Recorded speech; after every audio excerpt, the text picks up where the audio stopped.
Deep beneath the surface of the ocean sat the ancient kingdom of the Sea King.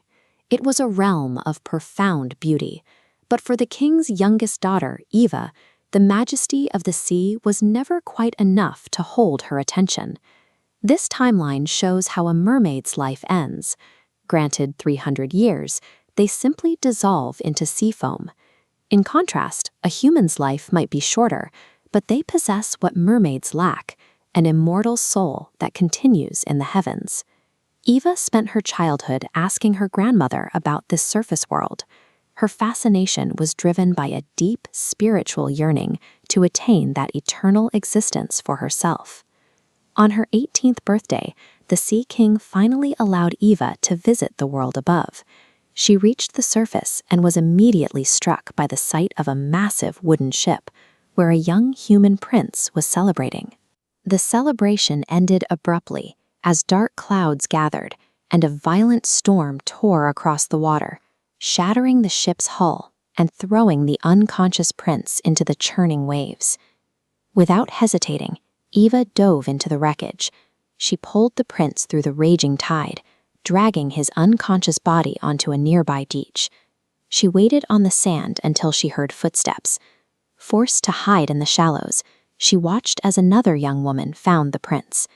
When he finally opened his eyes, he looked directly at the stranger, thanking her for saving his life. Eva slipped back into the sea, her mind fixed on the prince. She had saved his life, but he would wake up every day believing he owed that debt to someone else. Driven by her desire to find the prince and join his world, Eva swam into the darkest trenches of the kingdom, entering the forbidden den of the sea witch. This visual scale shows the price of the witch's magic. To receive human legs, Eva must give up her voice entirely. But the final condition was devastating. If the prince married another, she would die and turn into sea foam. She was wagering 3 centuries of life and her only way of communicating on a gamble that the prince would fall in love with a stranger who couldn't speak. Eva drank the potion on the beach.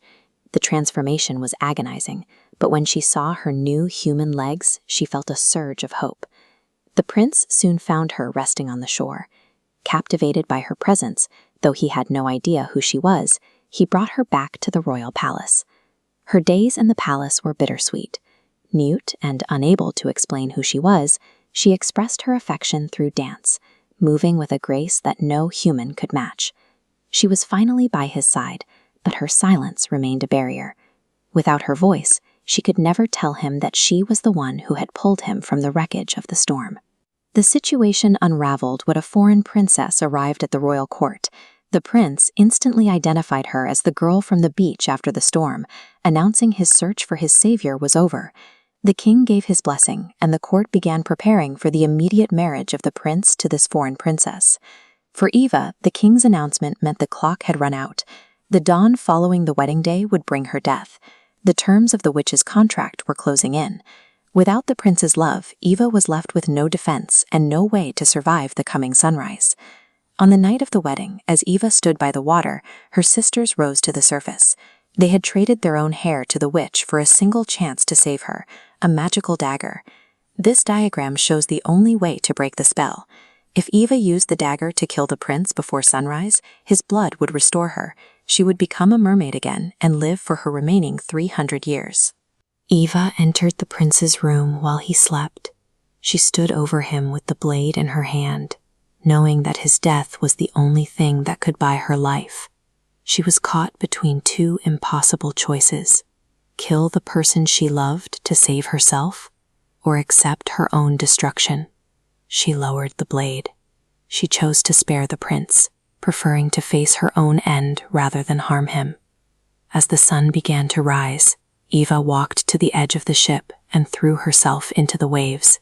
She closed her eyes, waiting for the cold water to turn her into foam. She had accepted that her journey ended here. The witch's magic required a life for a life. But by refusing to kill, Eva had moved beyond the logic of the contract. Instead of dissolving into foam, Eva felt herself being lifted. Shimmering, winged figures caught her spirit and pulled her up from the waves. These were the air fairies. They told Eva that her mercy and her refusal to save herself at the cost of another had changed her destiny. She had finally attained what she had wanted all along.